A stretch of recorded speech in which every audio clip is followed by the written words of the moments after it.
Hey everyone, I was just live with Carrie and Adrian over on Adrian's page.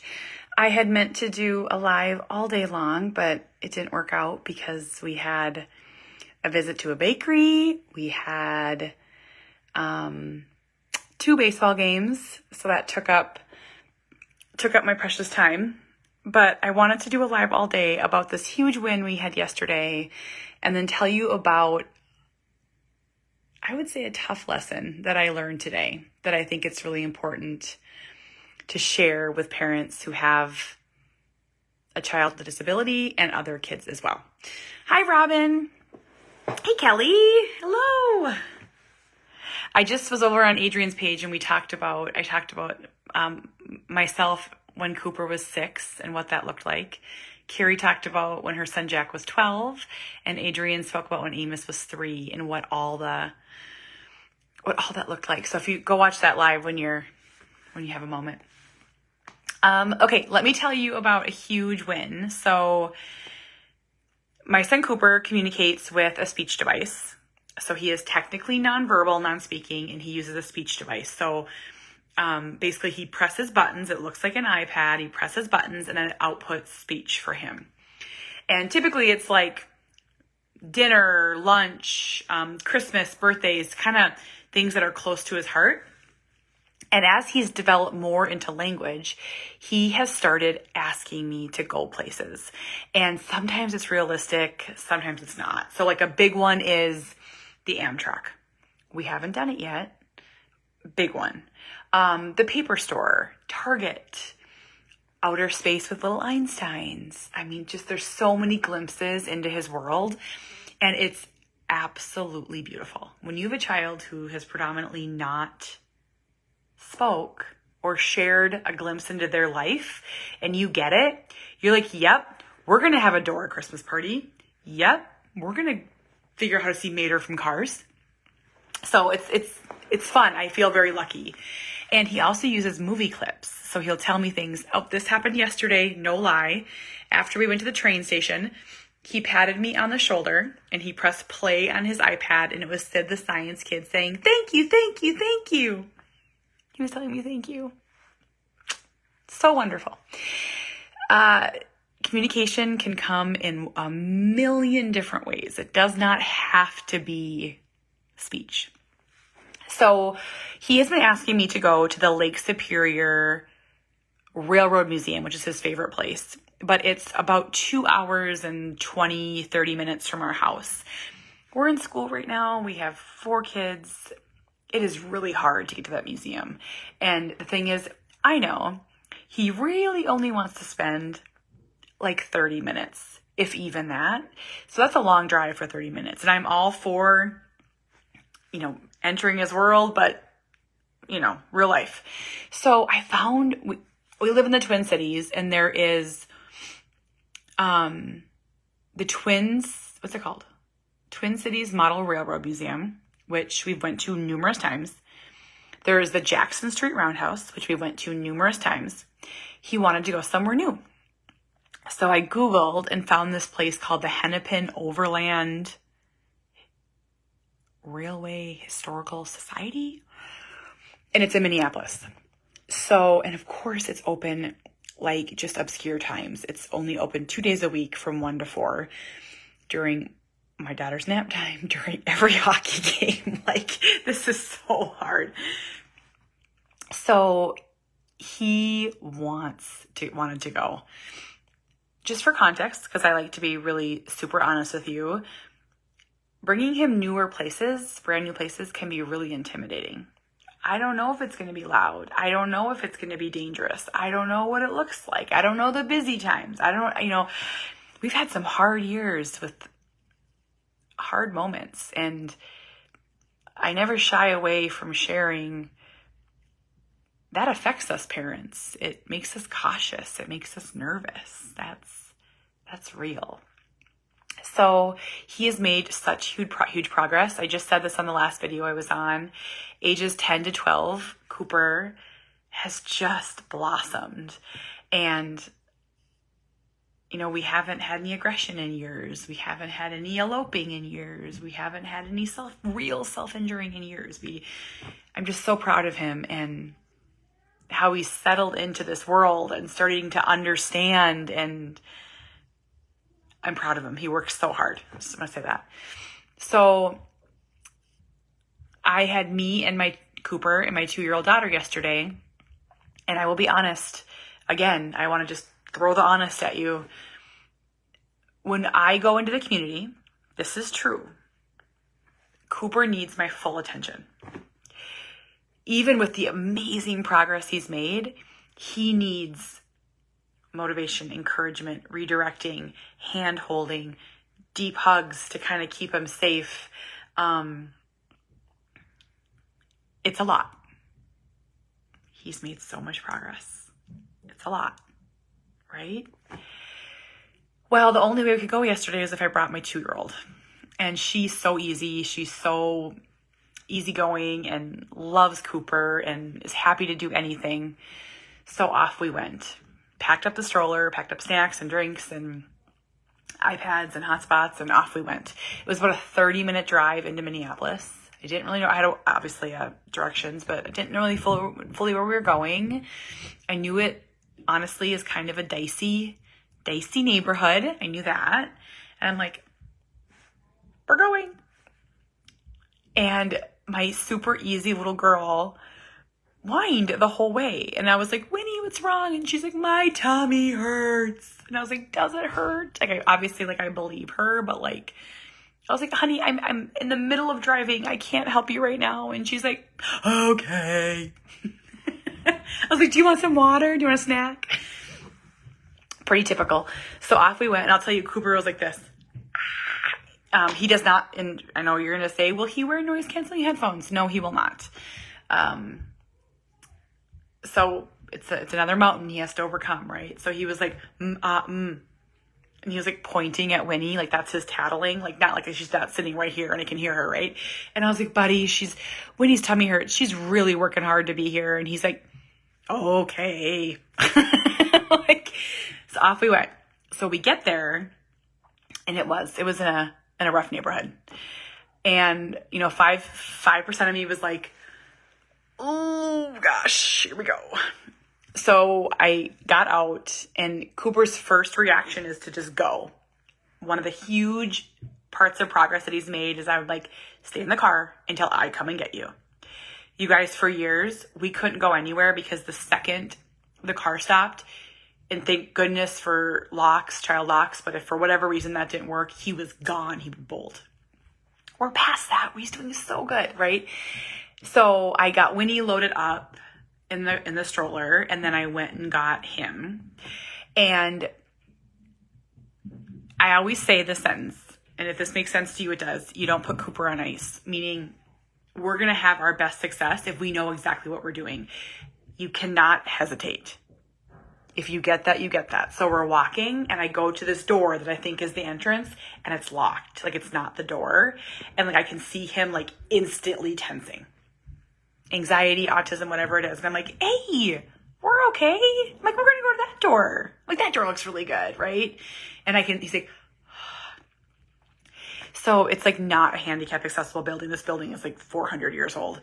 So I had to it was double doors to get in. So one, you go in the middle, and then the next one, I had to have him hold both the doors for me. I was blown away. And I will tell you, a year ago, 2 years ago, if I would have had him hold the door, well, A, he wouldn't have, but B, he would have bolted. He helped me get the stroller in this giant Bob stroller, and just tight, crowded. Think of like model trains, super hobby shop, super eclectic, like dark, super crowded. I could like hardly like get the stroller through, and I have to hold him, you guys. Cooper's as tall as me. We have to hold hands at all times. And I may be holding his hand when he's 30, when he's 40. I don't know what that looks like yet. So when I have a stroller, that is very hard. So we just start walking, and like this guy's like, hey, you want to see the trains? And I was like, yes, I do. Now I have to hold him while paying. So just think of that. You're doing everything one-handed, right? Yeah, you have to hold on. So, first, it was $25 for a room of trains this big. I'm not lying, you guys. It was this big. And I was like, okay, $25. We're good. We're in, right? And not handicap accessible, so I could hardly get her stroller in there. And Cooper, it was very, very small, but like he like took off. So like I got Winnie out of her stroller right away. Cause like, we're just going to walk with brother. And if you saw my video, it's very cute. Like he likes to get right next to the trains, like look at them coming. And he probably spent maybe 10 minutes looking at the trains, maybe 8. Winnie loved it. And then he saw a huge rack full of VHS train tapes and train magazines. And so I see this sign that says 1 free per guest or something. And I was like, oh. So I popped out and I was like, hey, can I buy some of the VHS tapes? Because like the last thing I need, we're really working on, we can't have all the things, right? He doesn't understand money or buying. Lori, he does minimally hold the stroller, but there's a couple things with that. He can let go at any time, which he does. And second, I do worry a little bit about pushing in wrong directions or getting a little wily. So it's best if we hold each other's hand to keep him safe. But we're working on it. So I like pop out and I'm like, hey, are you selling the VHS tapes that no one would ever buy and the train magazines that most likely no one would ever buy? He's like, oh no, they're free. And I'm like, okay, I'm going to work on this. And he's like, well, you can leave a donation if you feel guilty. And I was like, we will. So when I talk about joining their world, like the biggest thing that has changed, I think, Cooper's life is our whole family joining his world, going to these train places, getting at his level, experiencing what he experiences, enjoying what he enjoys. So when he played, there was like a little Thomas the Train thing. So she played for like 10 minutes while Cooper and I sat like face to face, and he grabbed all the magazines he wanted and all the VHS tapes he wanted. And then we counted them. How many were there? And for him, it's about volume. It's a volume thing. He doesn't really care about having 50 train magazines. He's not going to read them or look at them. It's a volume thing. So we're working on it, right? We're working on it. So we counted out 10. We put like 30 back. We counted out 5 VHS tapes, put the rest back. We talked about making one more stop at the grocery store, which he loves. So this is where it got hard. And I knew it was going to get hard. And I was actually tensing on the inside and sweating and not showing it. I was like, you would have no idea. But I was like internally like, how am I going to get him out of here? So I got him up. He carried his items. We put a donation in the donation thing. And he kept circling back. Like he kept circling back, right? And each time he circled back, he wanted to grab more things. So I'm just motivating him and redirecting him. And I get Winnie in the stroller. And the exit, it was like this big. It was like as wide. The exit into the cashier area was like this big. And it was steps. So I know that I have to push her down these steps in this tiny entrance exit and hold him while he's holding his things. And I was like, you can do this. You can do this. I knew I couldn't let him go because he would circle back and I would never get him out of there. And this is just our life. I'm just telling you very matter-of-factly. And I envisioned, I had a vision. I'm like, okay, he's going to lay down and melt down. And I'm going to have to either leave Winnie here with the cashier, who was very nice, and get him to the car. But then how do I leave him in the car? And then I'm going through all these scenarios. I could have the cashier push the stroller if he will. There were like 2 60-year-old men like drinking coffee with the cashier, like buying model trains.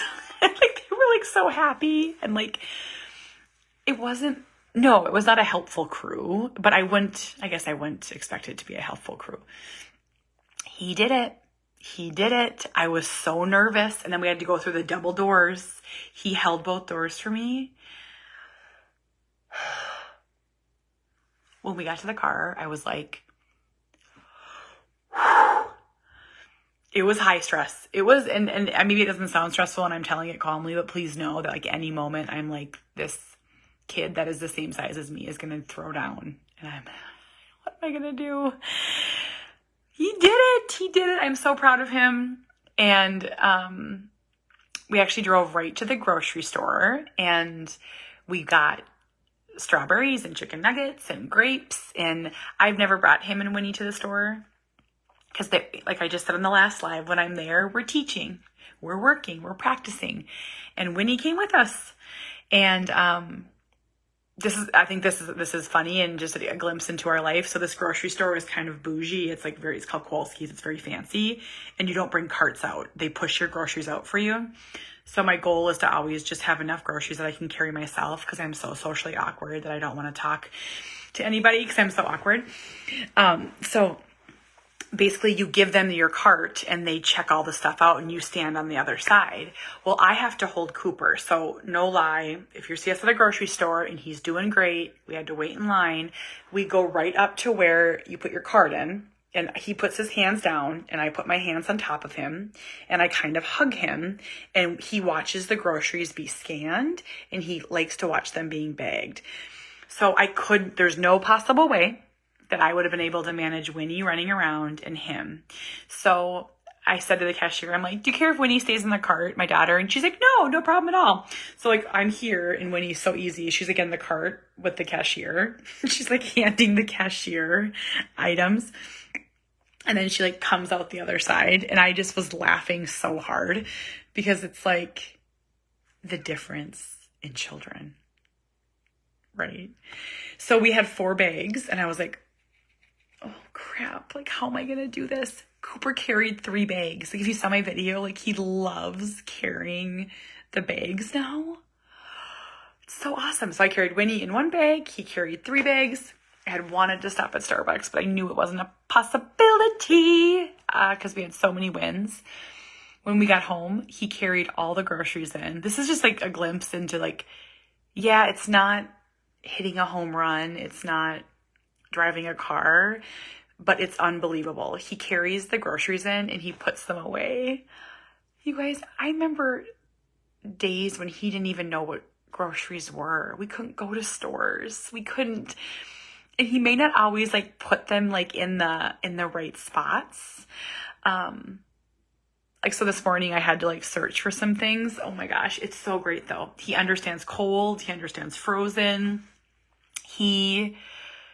It's unbelievable, you guys, monumental. And like I had this glimpse of like, maybe he could work at a grocery store if he wants to, right? Okay, so then flash forward, I have to hop off pretty soon, but I want to tell you just another realization that I had, and it happened today. So yesterday, Cooper used his iPad to ask me to go to a bakery. And what he does is he shows me clips from things. So sometimes it's the post office. This one was a Danielle Tiger episode where they went to the bakery. And I was like, we can go to the bakery. There's a bakery here, like a mile from my house called Dorothy Ann's Bakery. They actually made my wedding cake 15 years ago. And I tensed because I had Winnie and Harbor, my 2-year-old, and I had Cooper. And Sawyer was at hockey with my husband, and I knew the Sunday crowd was probably a little busy, but I'm like, we're doing this. We're doing this. So we went, and of course there's like 15 people in this bakery. And on the video, I could tell that Cooper wanted to stand in front of the glass and look at the stuff. And I didn't know this. He wanted to go back and watch how things are made. And that is really common in the autism world. They want to go behind the counter. I've heard this from so many families. And it's not always possible. And when he was little, there was grace given to us. There's not grace given to a 12-year-old that wants to go behind the counter. And I will just throw that out there. He wanted to go in the back. So my 4-year-old's wild, just so you know. He's wild. My 4-year-old, he's just wonderful and wild. And Winnie's pretty compliant and easy. But we're in a bakery with like the most amazing things ever. And they did really well. But we had to wait like 10 minutes for help. In Cooper's world, he doesn't understand waiting. He doesn't understand why it's not immediate. Remember I said you don't put Cooper on ice? And I am like as calm as I can. So I'm standing, he's at the counter, and our typical stance is like me behind him with like my arms on his chest, and we just kind of sway. And we're the same weight now. And at one point I was holding him. You want to know why people's backs are wrecked? That is it. He was getting so anxious. He wanted to go to the back so bad. He wanted to go to the back so bad. He wanted to go back into the, and I wasn't going to let him. It wasn't the right time. I could send Dorothy Ann Bakery an email and just be like, hey, could we come check it out? But this was not the time. This was not the time. I know that. So we worked through it, and it took forever for the person to come over. And what I will say is most of the people were kind, but the person helping us was not all that kind. She wasn't. She was young. She was like 17. I'm sure she thought we were super annoying. You know, we're doing our best. You know, Cooper was making a lot of noises, and I was redirecting him and holding him and working through it. And so Cooper got a donut, and then each of the babies got a cookie, and I got Sawyer a donut. And so then once you do go there, you have to go to the checkout place. I can only move Cooper. So I moved, it was like 10 feet. So I moved him around all these people that are waiting, right? No one let us through. Should they? Maybe, yes. I don't know. I was clearly struggling. And just to be clear, you guys, Cooper is very autistic. And what I mean by that is, it was obvious that he had a disability. So I get him to the register, and again, we set our hands down. I put my hands on his. Harbor like grabbed a cupcake like in a container, and like the woman like grabbed it away from him. And I was like, Winnie, and like I can't move away from Cooper, and I have to pay, and I'm holding him. And I can see her like looking in the glass. Like I don't think she knew that her cookie made it in the box. And we paid, and we stepped back like 5 steps, and like this like very sweet lady was like, is this Cooper? Are you finding Cooper's voice? And I was like, we are. Hi. You know, and I'm like holding him, and I'm like, I'd love to chat with you. And like, thank you for saying hi, but I have to grab my daughter. And like, these people were like, she's behind the counter. Like, oh. So I have to like walk Cooper over there, and we get Winnie. And, you know, I'll be honest with you, I was dripping sweat. It went fine. And I will just say this sentence, and I mean this wholeheartedly, and please just, if you're autism adjacent, please let this sink in. It is so hard to be under the microscope. Like it is, whether you want to laugh at me or think I'm lying or not believe me, like I am like a puppet on a string. I am the buffer. I am the mouthpiece. I am the armor. I'm the defender. I'm the explainer. I'm the educator. I'm advocating. And I'm doing it. We're in the community. We're doing it. We're there. I have my other 2 kids. We're doing this. We're spreading autism awareness. And just so you know, I don't want to always, it's hard. Whether you want to be like, quick, I'm complaining. Someone told me last week, like, you shouldn't have had more kids. It is hard as hell. And I don't think most people could do it. And I'm nothing special. Like, it is hard to just like suit up this invisible armor and be like, you want to roll your eyes at me. You want to snicker at me. You want to talk about me after. Maybe that's me. Maybe that's me thinking that. Maybe I'm making this up in my head that maybe I'm defensive. But please know that we worked 12 years to get to this point. This is unbelievable progress. And I'm also crying on the inside and want to hide in the corner. But we did it. We did it. We were there. We did it. And we walked safely to the parking lot. We got everyone buckled in. We drove home. And I thought about, I had like a 2-minute drive home, and the kids were quiet because they were eating their cookies. And I was thinking, should I not have went? And here's what I'll say. If you want to know my real thought on this, it's worth going if you're up for it. But you don't have to always be the advocate. You don't have to always be the teacher. You don't have to always be the defender, the armor, the mouthpiece. Sometimes you just want to be mom. And that's what I'm trying to navigate. I'm trying to navigate, like, I don't feel as strong as I used to be. I feel like my strength has peaked. So, and I'm learning to recognize that. Like, there are days where I just don't feel invincible. I don't feel invincible. There's days when I feel embarrassed, when I feel defeated, when I feel jealous and angry and slighted and sad. But we went to a train station. We went to a grocery store. We went to a dang bakery. We did it. This is my Everest. If you're in my supporter group, I talk about all the time about bringing all the kids some places and how Cooper needs one-to-one. So how do we, and that was my point. My realization. Sorry, someone just told me recently that I'm a babbler, rambler. Here's my realization, and this is the next video I do will be on this, so tune in, but because I want to talk more about it. Listen to this statement if you have multiple children. My 2 and my 4-year-old get to be 2 and 4. They do not have to be older than they are or more mature or any of it because they have a brother with a disability. So I have to navigate that. Now, here's what I mean.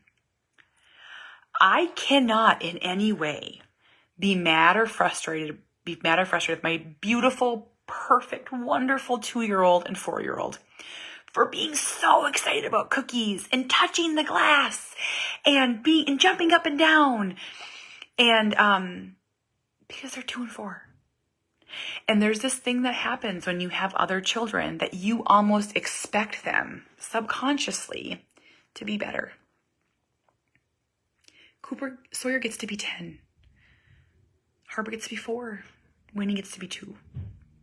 They don't have to be grown-ups. They don't have to be perfect. They don't have to, and it's a hard thing to figure out. And I just want to really let that sink in to you parents out there that have more than one child. We put so much on these siblings. We put so much on them because this is so hard. And I think about I'll literally be like, if Winnie and Harbor just do this, then we can be in the community. Like, then I can manage this. And if they're perfect, and we got to give these little ones grace. We got to let them be little kids. We got to let them have tantrums. We got to let them, they're allowed to be kids. It's not easy, but we have to learn to navigate this. And I don't have the answers. I don't have the answers. But at this age, Cooper's 12. He needs one-to-one. So how do I do this when I have these 2 little ones?